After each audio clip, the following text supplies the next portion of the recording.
Oh my god, Renee, you're so ugly. You wonder why no one in the senior class likes you? Why don't you get some normal clothes? Winnie, what did Renee ever do to you for you to be bullying her like that? She didn't do anything.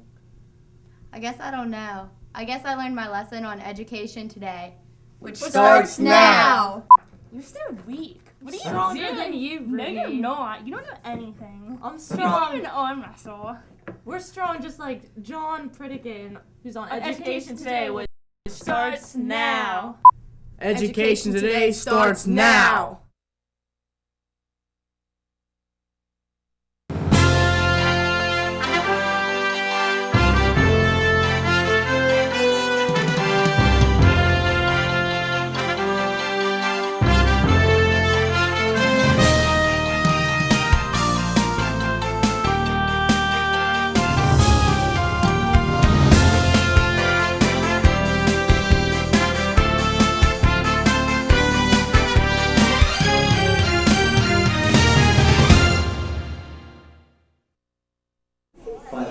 We want to get started here, so I want to introduce this gentleman. His name is John, and John's going to tell a good story about what it's like to be in school, and sometimes how difficult it was, but some of his background. John, has anybody heard of the Guinness Book of World Records? Yeah. John is in the Guinness Book of World Records. He has 2 records. One is for the ability to roll a skillet or a pan real tight. Do you like Mexican food, like a burrito? They'll describe that. He can, hold on. He can roll a pan with his hands very tight. That's one record. The other record he has is he can take 2 pans and roll them together, and he's the person in the world that can do it the tightest. Now think about that. If you've ever tried to bend a pan, the other thing he can do, and I'm going to see if he can do it this time too, is he can take a phone book and tear it in 2. Now think about a piece of paper. That's pretty easy, but you take an entire phone book with your bare hands. We're going to see if he can do it in front of us here. So, I'd like you to give a warm welcome for John, and we're going to get started.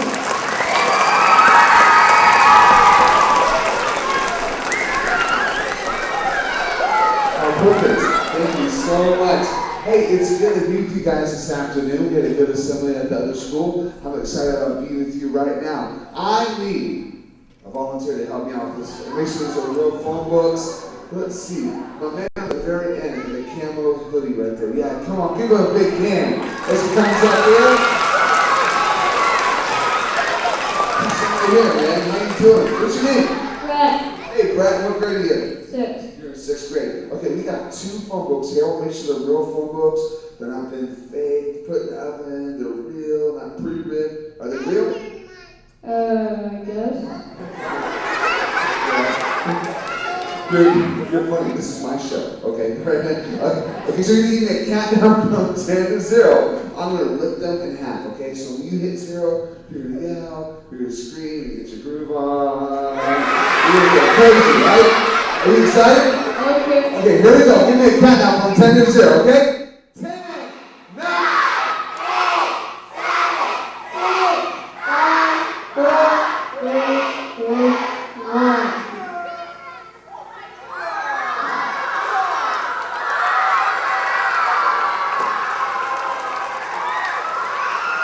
Give Brett a big hand. You did a great job.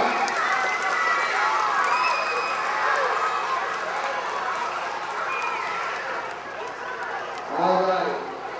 Your principal has talked about me rolling over frying pan. I don't always do these in schools, but I'm going to do this for you today. This is a 12-inch frying pan.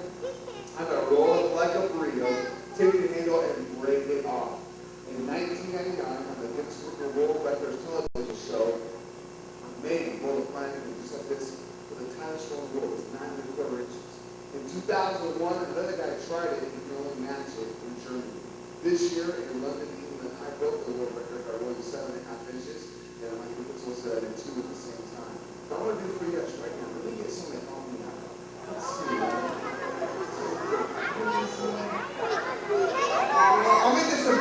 So you're gonna be one more boy, and then I'm gonna get some girls around here. Is there a boy right here?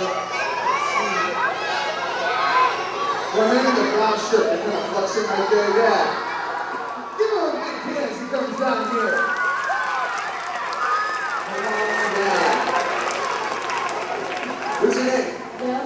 Hey, Cheryl, how old are you? 10. 10, what grade are you? 5th grade? Okay, awesome. Once you feel the frying pan, make sure it's a real frying pan. Is it real? Yeah. Okay, you better say that. Okay, it's real. You're getting a countdown from 10 to 0. I'm going to roll this up like a window. Take the hammer and break it off, okay? So you got to go crazy, okay? So here we go. 10.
What's your name?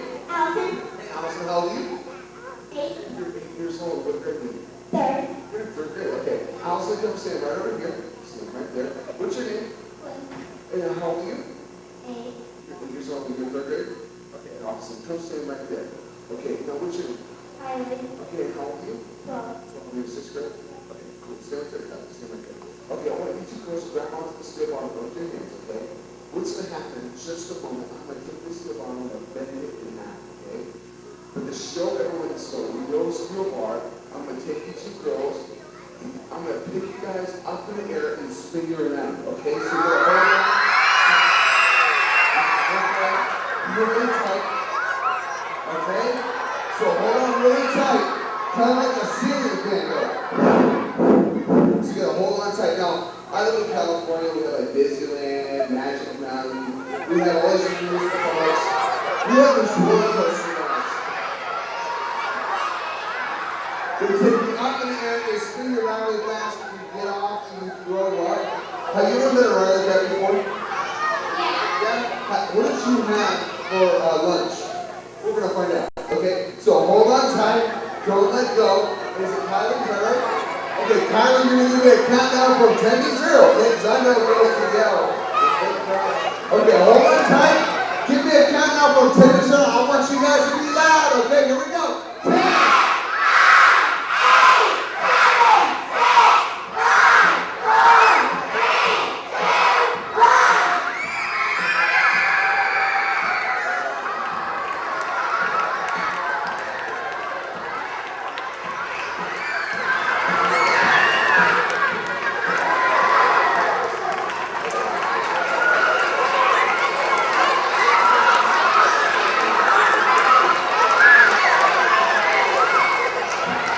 Give those two girls a big hand.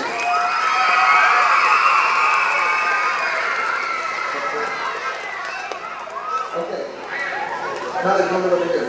You might have seen something on ESPN Strongman Contest, right? Yeah. I gotta put a steel bar, the best behind the snake coat, and then it's together, right? You watch that show? Okay, this is how I'm not gonna bend the steel bar behind my neck. I'm gonna place the steel bar in my teeth, bite down, and bend the ends together. Now I want to switch real quick.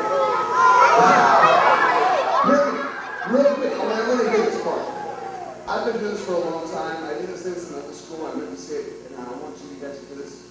Please don't try this at home, okay? I've been doing this for a long time. I don't want anyone to get hurt, okay? So give me a countdown, Kylie, from 10 to 0. I need Kylie to get me fired up. I'm a little tired. I've been flying all night. And so, Kylie, I want you to get fired up today. So I'm going to ask you a couple of questions. I just want you to go, yeah. Okay? Kylie, are you ready? Yeah. No, I want you to go, yeah. Okay? Kylie, are you ready? Yeah. You excited? Yeah. Everybody look at it. Okay. That makes sense. All right. Let's just spin the ball. Okay, here we go. 10, 9.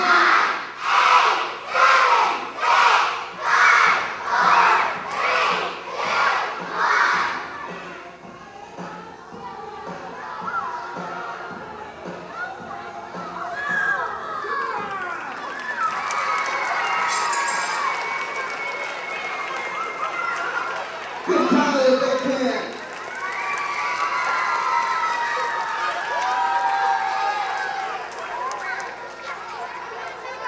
You guys are awesome. What are you guys laughing at? I got something on my face. Oh, well, I want to tell you guys. You guys are so funny. I know it's there. I've been there for 17 years. You guys are so cute. I'm not going to say anything, but I saw a teacher look at me like this.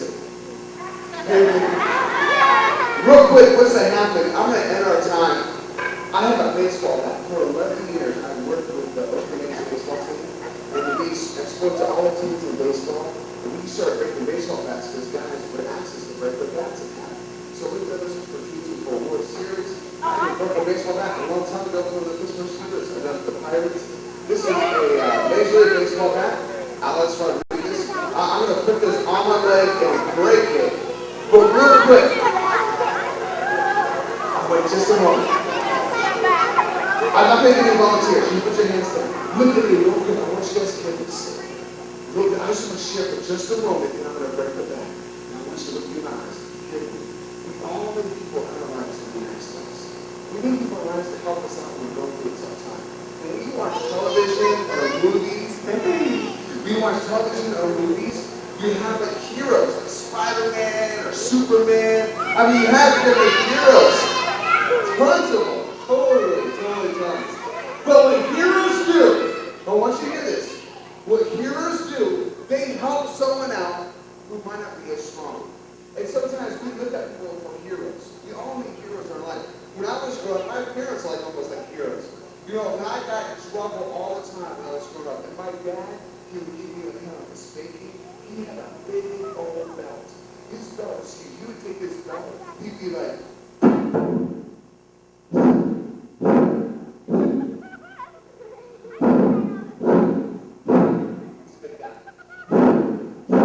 and this belt was so big he could reach you in the house. You could be in the bedroom, he could be in the kitchen.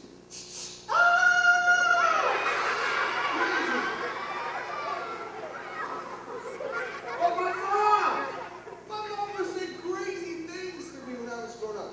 One year, for Hanukkah, it's kind of like Christmas, I got a BB gun. I know what you can do with that BB gun. You're going to shoot your eyes out. And when you do, don't come looking for me. Mom, shut my eyes, I want to be able to see. And then my parents always said this to me. I don't know if your parents said this to you, but mostly my mom always said this. She said this. You're going to break your neck. She always said that to me. Get off the skateboard, you're going to break your neck. Stop jumping on the bed, you're going to break your neck. Get off the roof, you're going to break. If you don't get off the roof, I'm going to break your neck. You know? I love it. She's crazy. Real quick, before I break this baseball bat, I want you to do this. You can put your hands down, not making volunteers. Be careful. Oh, wait, just a minute. I want to hear. They might travel. I get to travel all over the world. And you hear different stories. There's a story of a little boy who didn't have any heroes. He was 3 years old. And the little boy could talk. And everybody from the little boy. He was in the first grade. 6 years old. He's sitting at his desk at the teacher's office. She picks up the little boy. She carries him down the hall. And she puts him in a room full of other children who remember him. You want everyone to go to that school? songs about him. They told stories about him. They made the little boy eat lunch by himself every single day. What caused so much stress in the little boy's family, his parents would report with divorce. But one day, he's sitting outside school. He's watching all these kids play. It was kind of like that. He went from one spot to another spot. He never asked to play. He only got to lunch. And one day, 25 boys, they walked over to him and they asked him to play. He jumped at his feet. He's never been asked to play anything before.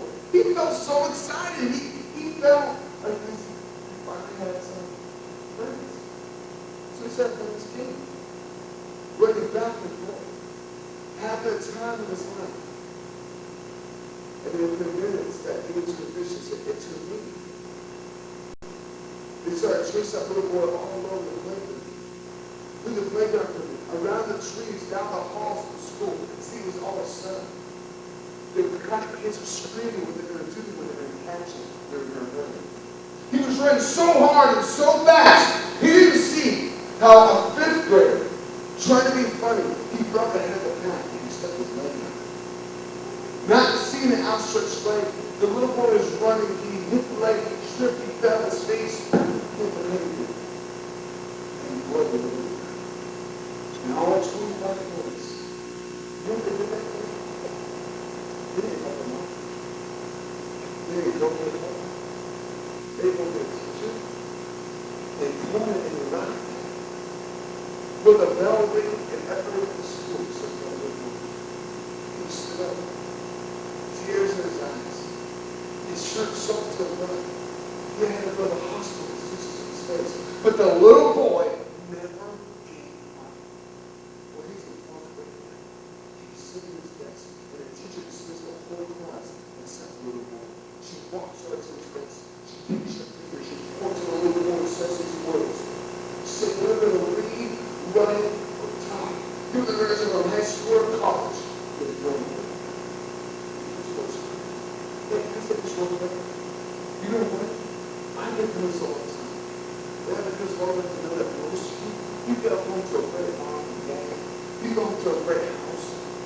And some of you don't. Some of you not go home to a mom and dad and everything done this. Maybe it's been a stepmom or a stepdad. Maybe it's your mom's boyfriend or your dad's girlfriend. Maybe it's even a brother or sister that has been very nice to you. Or your stepsister or someone in your life. But I want to tell you today, real quick, I want you to hear me before I break this back. Today you are so special and valuable. Well, this little boy, he had to go to a brand new school, 6th graders. Hear me this real quick. He had to go to a new school. 7th grade, 12 years old. He's never been in the school before, he's never talked to him in the school before. When he walked out the first day of the school, he had talked to anyone all morning, he was so afraid of the witness go. As he walked out to lunch, he put his lunch down at the table, and the first words anyone said was this: "What are you doing? We do want you to eat lunch with us. You're retarded, go by yourself." And then he was on that. He said, "Okay." He picked up his lunch. He walked over to the tree. He ate by himself, and he started crying. His tears ran down his cheeks. As those words were so bad, he still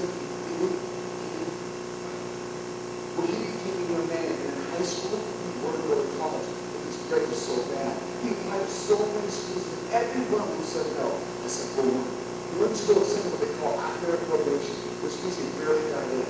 And before he went to college, there was a man in his life he looked up to as a hero. There's a man he looked up to as a role model. He walked over to him and said these words. He said, "You'll never make it. I can't understand you right now. I'm just going to talk to anybody else." And those words hurt him so bad, but still, he didn't give up. His first year in college, he would go to class. He would come back to his room and he'd call me. He didn't give up that day. You know what happened? The next year, he hit the E's list. Look at the top of his class. He went to his junior and his senior year of college. He walks across the stage. Graduation day, with his cap, his gown on. He got his college degree in his hands, and he really took off the walls that people put into his life. And in front of thousands of people was a man with a balcony. He stood to his feet, and he saluted him, and he stood back. Hey, there's some friends that live the tough times in life also. See that little boy I told you about today? He became a young man. And that young man went on. But today, that young man is me. That's person. See, my whole life I've been made fun of. I had a scar on my cheek from the day the boys tripped me on the playground and the piece of the ground. See, my whole life I was made fun of. But I want to say to you today, maybe you put someone down. You may find someone. Maybe something's happened. You tease them. Listen to me. Those words hurt. We need people to be heroes in one another's lives and encourage someone, not make fun. And maybe you're here and you're in this school and you're going through a tough time. Maybe you're here today and someone hasn't been very nice to you. Maybe you have a story like mine. I want you to hear it from the bottom of my heart. If I can make it, you can make it. Today you're special, you're valuable, and you're precious. My last thing is this. I said this earlier, and I'm not going to be involved in sixth graders twice, but the sixth graders, put your hands in the air. Your sixth graders. Okay. You put your hands back down. Sixth graders, look in my eyes. I should have some laughs to some guys. I want to share this with you guys today. I don't normally share this. But when I was in fifth grade, I was walking to class. And as I was walking to class, someone, I wasn't looking, pushed me in the stomach and knocked me around. And I fell to the ground. I couldn't catch my breath. The kids walked by, and as I walked by, I stepped on my head and hit me. Oh, no one stood up. No one was a little don't you here. Don't step on me. No one was a hero when I stepped. I have no character steps in. He stepped up and he said, don't be me. Sixth graders, this is your school. You're the upperclassmen in the school. And I want to challenge you as upperclassmen in this school to set the tone and be heroes in one another lives. Listen to me, the person who always eats lunch by themselves, instead of laughing at him, don't you go eat lunch with them. You see the person who gets picked on, but the teacher's not looking, or you see some of the younger kids who get picked on, instead of that happening, why don't you stand up for them? I'm not actually being a fight. I'm actually stand up being a hero and align with someone else who might be a little weaker, a little bit smaller than me. Today, I know, I wish someone had done that for me in my life. You guys have been wonderful. I'm going to break this baseball bat, but I got to say one last thing to the teachers. Teachers, I talked about someone in my life who wasn't the best. But I want to tell you about a teacher who was incredible. Mr. Evans. My freshman year of high school, I walked on campus, a skinny little freshman. I didn't know where I was going. I was lost. And this man named Mr. Evans, he pulled me to his classroom. He taught me how to read. He worked on my speech with flashcards. He helped me with my homework every day, even after school. Mr. Evans did. My junior year, he left. He became a principal in another state, the state of Oregon. He never saw me graduate from high school or college to see the stuff I do today. But 9 years ago, at a conference of businessmen there in Oakland, California, I shared my story. There was 1,500 businessmen in that day. There at the Oakland Convention Center. After I got done, they gave me a standing ovation. I'm standing on the stage, and I look at the back of the room, and I see this man with his hand against the wall. I look at him. I recognize him. It's Mr. Evans. Years ago, by when I recognized him, his bald head, it was Mr. Evans. I got done. I jumped off the stage. I ran to the back of the room, through the standing ovation, through the crowd. I threw my arms.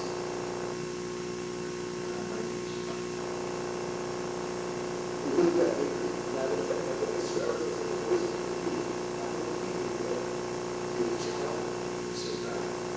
I started to turn back to go back to the stage and never would stare in my eyes. I turned back as I started walking back to myself. Well, hey, Mr. Evans. He stood up the kids with the biggest smile on his face. He was every day.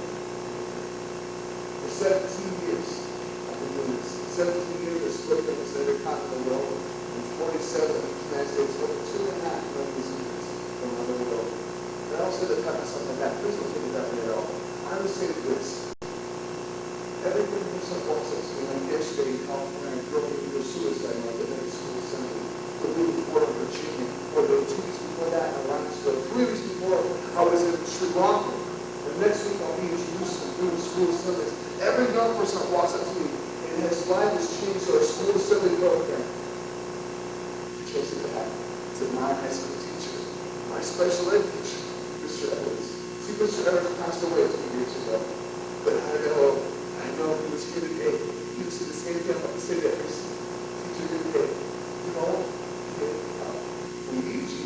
You might have walked in here and they said, why did I sign another year contract? You might have walked in here and said, I'm tired, I'm overwhelmed. But I want to tell you today, we need you.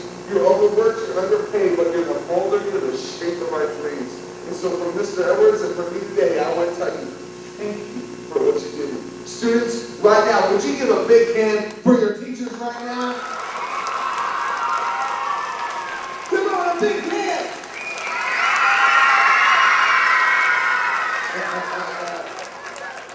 You guys are awesome. Okay, I'm going to break the baseball bat. I'm going to put it on my leg, push on as hard as I can. But would you do me a favor? When I break this bat, what's up the break your life today? Maybe you've been making some bad decisions, or maybe you haven't been nice to someone, or maybe you feel like giving up. You say, you know what, John? I'm not going to give up. I'm going to make it like you made it. And maybe you're here today, you haven't been very nice. You say, you know what? I'm going to be nice to people. I hope you remember my story. Remember the words hurt. Let's be heroes in the life of one another. You guys have been so awesome. You cheer for me, you yell for me, you clap for me, and not a lot of people have done that. But today you have. And I want to say thank you for being a hero in my life. Give me a countdown for Trina's hero. Come on, here we go. 10, 9,